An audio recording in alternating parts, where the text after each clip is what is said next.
And good morning to everyone. Good morning.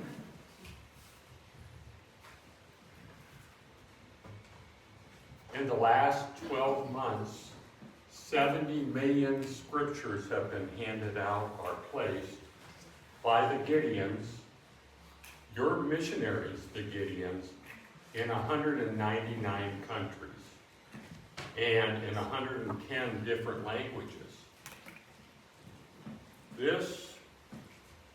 I have a few testimonies to share with you about some of the individuals who have received this word and how it changed their lives. Joel was born and raised in Chile. When he hit 18 years old, Joel had to join the military. That was mandatory for any male individuals that hit 18. And so he had to go in for at least 1 year. And he proceeded to go. After a few weeks of being in the military, in his training, what we call basic training, the Gideons, the local Gideons, came by and they handed out a little New Testament Bible, which I thought I had brought me a copy of one, but in the back, they're just a little tiny New Testament. And we have it pocket size so that they can carry it. Well, Joel turned it down. The sergeant happened to be a Christian. He saw Joel turn this down. He took that little book and he went and rammed it in his pocket and said, "You will keep this in your pocket and I want to see you read it every day." Whoa, Joel was dying. He thought, wow, what did I do here? Only 2 weeks in the military, I'm already in big trouble. So he said, well, first of all, I better make sure I carry it and read it every day, and I'll find where the sergeant is so he can see me reading it. And that's what he did. But guess what? After about 3 months, he started seeing what he was reading, and he had some questions and said, I'll ask the sergeant. So he went and asked the sergeant some of the questions he had about what he was reading about Jesus. He was amazed. The sergeant was amazed that he was actually reading it and trying to understand it. And they became friends. And after about a year of his first year, he ended up being in the military longer than a year, he turned his life over to Jesus. And the sergeant was his sponsor when he was baptized. In Nigeria, a young woman, she was a young girl because she was like in her middle school, and she was at her middle school one day, and the local Gideons, you'll get a little consistency here. The local Gideons came and handed out Bibles to those students in school that would take them. Well, she took one, but there was a major problem by her taking one, because her parents were avid Muslims, devout to the core. And she wanted to know, before the Bibles were even handed out, she wanted to know about this Jesus because she had friends that went to a Christian church. So she took this little Bible, but she didn't want her parents to know she had it. So she hid it, and at night, when everybody went to bed, she would start reading it under the covers, her little light that she had. She was very careful to do this because she didn't want to get caught. However, and then she would ask her friends, her Christian friends that went to a church, questions as she was reading it. However, after about a year of reading this, she wanted to become a Christian. She wanted to follow Jesus. But then she said, well, how can I do this? Her parents realized, particularly her dad realized, there were some problems here because one time she prayed for Jesus during their prayer time. Oh boy. And she'd long forgotten where she was. She was just in prayer. And they kicked her out of the house. And this is by the time she was in her high school year. And the local pastor's family took her in. She joined that congregation, was baptized, and turned her life over to Jesus. A couple of years later, when she graduated from high school, she had a couple of her older siblings that also joined her and joined Jesus. So there was action going on there. She loved the Lord from day one, and the Lord found a way that she could come to him. Who are the Gideons? Well, we are Protestant, evangelical Christian men and our wives. We are professional and businessmen, and our wives the auxiliary, and we make up over 245,000 men and women, Gideons, throughout 199 different countries.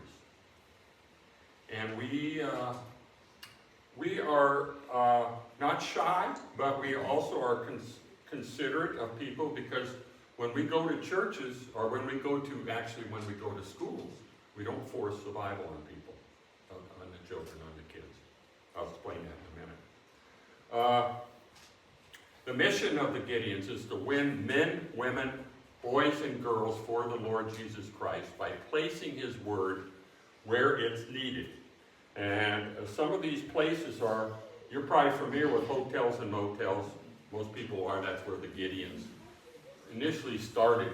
The very first hotel was handed out and placed was in Superior, Montana. Look that up in your map sometime. It's a small little community, small little church, which is no longer there, but there's a big monument there. This is the first place where Gideon Bibles were placed, of all places in Montana. Superior. Also in middle schools, high schools, and colleges. And some of the places that we have been to are pretty amazing, because a lot of kids actually receive these Bibles. And I'll share some of the schools we've been to just recently. In Isaiah 55:11, the Lord speaks to us through Isaiah when he says, "So shall my word be that goes forth from my mouth. It shall accomplish which I purpose, and shall prosper in the thing I send it." So his word is always out there and prospering. And we as Gideons and auxiliary are really excited about being able to hand out these Bibles. Jonathan was born and raised in a Buddhist family in the little island of Samoa, if anyone knows where that is. And he was taught to pray to the Chinese gods and to their ancestors. During his first high school year, the local Gideons came around and were handing out Bibles. Well, Jonathan took one. He didn't know what he would do with it because he was avid Buddhist, but he put it up on a shelf and quickly forgot about it. A couple years later, when he was coming home from school, he was attacked and robbed and threatened. And this scared him because he didn't know what to do. So he prayed to his Chinese gods and to ancestors, and he didn't feel any response. He was angry and disappointed because nothing happened. He was still scared and afraid. He remembered that he had gotten this little book from some people called themselves Gideons a couple of years ago. And he ended up looking for this book. He found it on the same shelf he had put it up above. And he got it and he started reading it. And he was amazed. He had a couple Christian friends that he went to school with. He started asking them questions. He actually started going to their church. And he received Jesus as his Lord and Savior months later. Well, he hadn't told his parents what he was doing, but his mother was going through some severe problems. And she was on the verge of suicide. So Jonathan started praying for her and with her. And when she heard Jonathan pray to her, he went for her to the Lord, she was amazed. And she started feeling better and had major improvements in her mental state. And she said, she thought, Jonathan he's totally changed since he went to that Christian church and said that he received Jesus. And so she ended up receiving Jesus and brought her husband with her into that. And the whole family basically afterwards received Jesus as their Lord and Savior. Now, what are we doing locally? What are the Gideons doing locally? Okay, well, quite a bit. But initially, starting in January, we hand out Bibles every Tuesday afternoon, and I don't. This is just something that we do as our little Washington County group of Gideons. We hand them out, and I'll share some of the high schools and a couple of the middle schools that we've handed them out. We've been at Westview High School, Mountainside High School, Tigard High School, Tualatin High School, and Sherwood High School. And last week and the week before, we were a couple days at Portland State University, which is a real challenge to hand out Bibles, believe me, there. But we did, handed out over 560 over 2 days, which is really quite a few because we got more that were not happy with us sometimes being here. But when we go and hand these Bibles out, we have to be on the sidewalk. We cannot be on the school property. So we don't have access to anyone that takes a bus. And guess what? More and more kids are taking buses, even going just 6 blocks. They don't walk that far anymore. Anyways, like you and I did probably. Mile each way, uphill both ways. You know, it was tough. So, anyways, we don't have access to a lot of the kids. But we were at Roosevelt High School earlier this week, and I don't know how many know it's in North Portland. We handed out 222 Bibles, little New Testaments, and we were also at the middle school nearby called George Middle School, handed out 122. So a total of about 320. Yeah, 350 we handed out that day. And again, we had a lot of kids. One instance I want to share with you, one child, well, he was probably 13 years old, 12, 13, he was probably 6th grade or 8th grade probably, the highest grade in middle school. He came by and says, can I have 3 more? I have friends that I want to give this Bible to. I'm a Christian, I go to an active Christian church, and we are being missionaries. We want to be missionaries to our own community. And I have dear friends I want to give this to and share with them and maybe help them read through it. And so I gave him 3 more. Because, hey, I won't be able to see these kids. Gideons won't be able to. But that's the purpose of us sometimes giving them out. And even now when we give them out at churches, we can give them out if they have a VBS, a Vacation Bible School. We can give them to those kids. Because they already probably have a Bible or know about the Bible, but they have access to other kids that may be visiting that VBS, or they're just friends of theirs that don't go to church at all, don't know anything about Jesus. So it's a good opportunity to get it out and spread out this word. So when you hear me say that we had 70 million scriptures handed out, it wasn't. Some of them we handed to somebody and they continued to hand it to another person. We find that is something that does happen. And we want that to happen because when I get someone coming up, I already have my Bible. I says, do you have a friend? Oh, I have friends. Do they go to church? Do they know Jesus? Why don't you take one and hand it to Joe, your friend, and share them a little bit about Jesus. So that's what we try to encourage that also.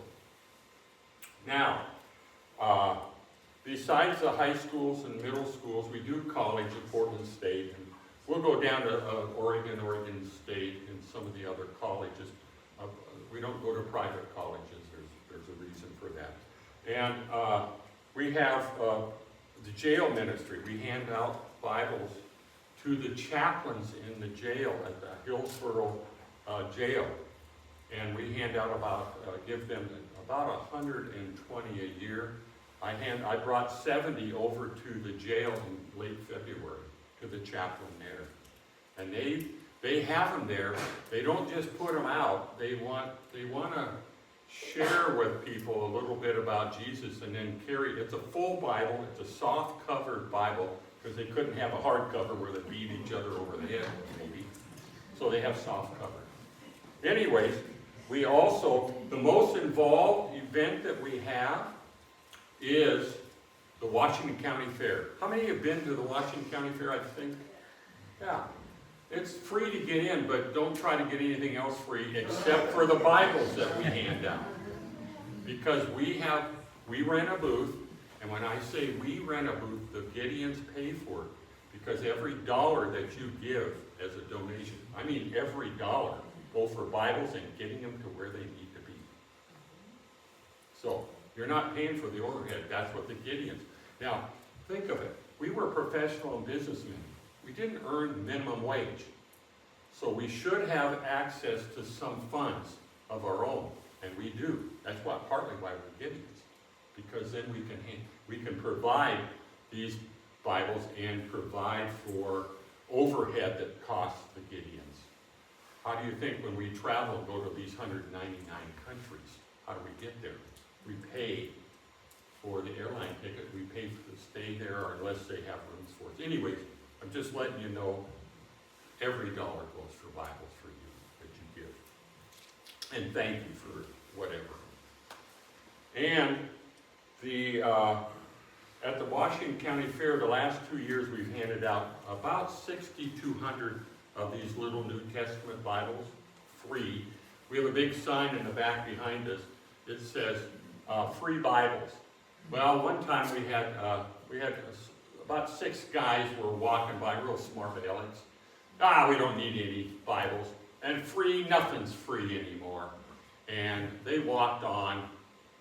One fella stopped, and he came back and talked to me. And he said, what? Oh, this is free. How come it's free? And we explained a little bit and showed him a little bit about the Bible. And he took one. And I mentioned in the back, it's God's plan for salvation. GPS. You got a GPS in your book, in the back of the book. And he took it. He said, wow, that's great. So he took it and he went, and about 15, 20 minutes later, guess who came back? All these other 5 guys came back. We want a Bible with a GPS in it. Okay, so I had to explain just a little bit about what the GPS meant. And so anyways, that was kind of fun. And the guys, they each took a Bible. And I says, take a look at the front of the Bible and then read it. Start reading it. And as I'll mention in a minute here, I'll tell you where I suggest they start reading the New Testament Bible. That comes with a couple young Muslim boys came there. They were probably 15 or 16 years old. They said, well, we're Muslim. We're not active, and neither are our parents. But we wanted to know a little bit about this Jesus. We've been hearing about Jesus, but we don't know anything about him. So I says, oh, good.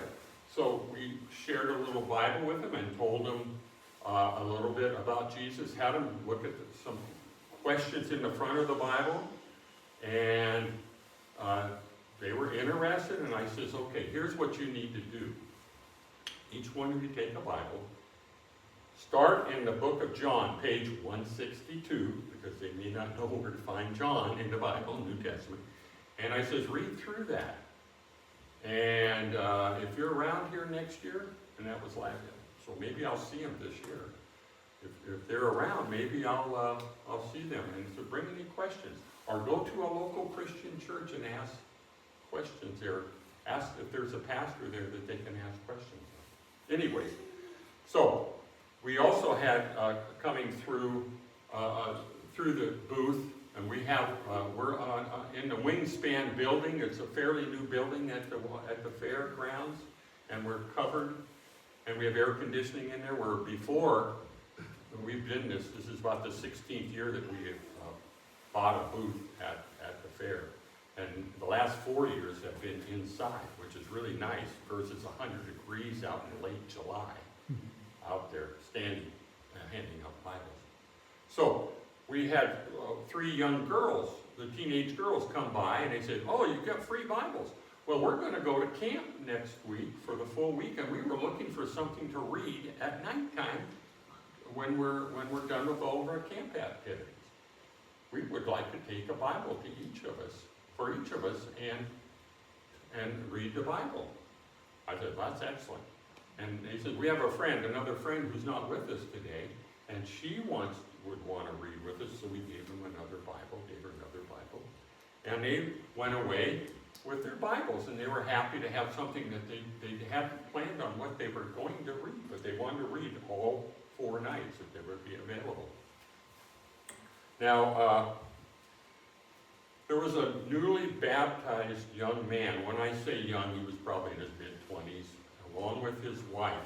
He came up to us and he said, I need prayer, because I just have received Jesus as my Lord and Savior and been baptized, joined the church, but I'm afraid of all the stuff that I see going on around me. Not many are sharing Jesus, and I'm afraid I'll fall away. Would you pray for me?" Well, there was a couple of us there, and we huddled around him, and we prayed for him and his wife there. And we were able to give him encouragement that keep in prayer to the Lord and follow Jesus. And the one that I think of the most here is a fellow named Ron. He was probably 30 years old when he came up to me, and I had to be at the booth pretty much by myself. And I think he'd been at our booth one other time. But he came and shared with me and thanked me for being the Gideons that he'd gotten his first Bible from. And he told me the story. And he said he was on drugs from his late teens on to early 20s. Drugs, alcohol, anything that was a problem, that's what he did. And he would get a job, he'd work it for months, he'd get fired because he didn't show up or he was not able to do what he was supposed to do. And he ended up at a bench in a city, in a park that was near his home, near the apartment that he lived. And he started staying there and just moaning and kind of groaning. Well, one time when he went to that bench, and he went every day to the same bench, he saw a little book on the bench. And he opened it up, it was a little Bible. He said, "Wow." And there was a note in it. And it said, "If you are interested as a finder of this Bible, call me and I'll give you some help on where to find Jesus as you read this Bible." He thought to himself, "Well, I'm in such trouble. I'll call." He called, and that fella came and visited him that next day at the bench and started sharing Jesus with him and encouraged him and started meeting on a regular basis with him and helping him through his problems. And finally, after a number of months, this fella, Ron, slowed down on all of his drinking and drugs and turned his life to Jesus. And he found a church with the help of this gentleman. The gentleman happened to be a Gideon that had seen him there at the park days before, and saw that he constantly came to that bench, and that's why he put that Bible there with a note in it, hoping that he would call. And he did. And so Ron came and thanked us for what we did and for what we provided. Now, one of the things that we do, we take offerings at churches. If you don't have anything now, you have a little bulletin insert, that we gave any one of my Gideon friends. It's up front with my wife and Patty. And so there's some testimonies here in this book. And also it tells you you can mail in a check, and it comes to us locally in Forest Grove, where we have a post office box. We in turn send it right off to International, which is in Nashville, Tennessee. And within, say, 3 months, there's Bibles out there somewhere in the world because of your donation. About a third of that money comes back to us. So that's how we provide Bibles locally. And then the rest goes worldwide.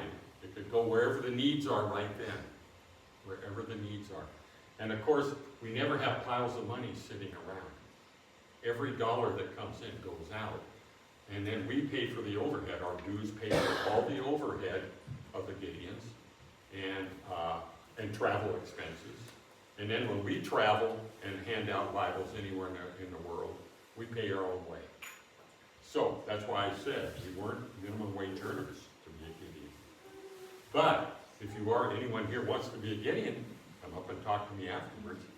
I'll give you some encouragement about that. Now the other thing, so the cards are very helpful also, because when you get a card, and I have a rack back there, and then Brenda has a rack right at their office, right near their office on the wall. If you want a rack of in-memory cards, someone dies, you want to send a nice card, say, thinking of so-and-so whoever died, and want to donate 5 Bibles.